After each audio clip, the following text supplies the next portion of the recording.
days ago, Mark Rogers, the UK General Manager for Apple, told me that for any job above manager level, Apple would hold around 8 interviews. To many employers and candidates, that would seem a very long and possibly unnecessary recruitment process. But like me, you're probably not surprised that Apple is so energetic at selecting the right employee. It reflects the energy Apple puts into everything else that it does. But it also identifies energetic candidates who are willing to work to demonstrate their desire to work for Apple. And it got me thinking about the energy we should focus on being interview savvy for the job we want. Most people recommend as a starting point researching the job. A good idea. But I think to be interview savvy, it's worth doing so with a focus in mind. The savvy interviewee researches the company with their value proposition in mind, and then matches it with the interviewer's new hire expectations.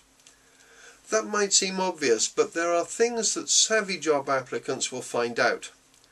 They Google the company to find out what they sell and how much they sell it for, who their customers are, their competitors, the culture, who's in charge, and what past employees say about the business.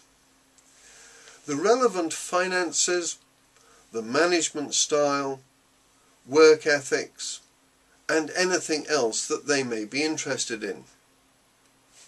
The next stage is to link this information to what the employer is looking for in their new hire. Again, this might seem obvious, but it's worth considering that all companies look for one of or more of 4 things when interviewing. The first is how the candidate made money for their past employer, then how they can bring in money to their new employer, and how they could save money, and fourthly, how they can solve problems. All jobs will want one or more of those 4 areas delivered by a new hire. And finally, there's the one question your boss will be very interested in, and that is, will the candidate be easy to manage? So your energy when designing your resume and at the interview is to match your answers to those questions, even if they're unstated. Finally, the interviewer will be looking for proof. Proof that what you say you can do, you can in fact do. Proof obviously includes written testimonials, education certificates, personality and ability tests you may be set, but most of all it will be how well you answer the interviewer's questions to one or more of the 4 areas they're looking for. This means preparing your answers to the likely questions your research indicates may get asked. You want to link your knowledge and experience to say everything you need to.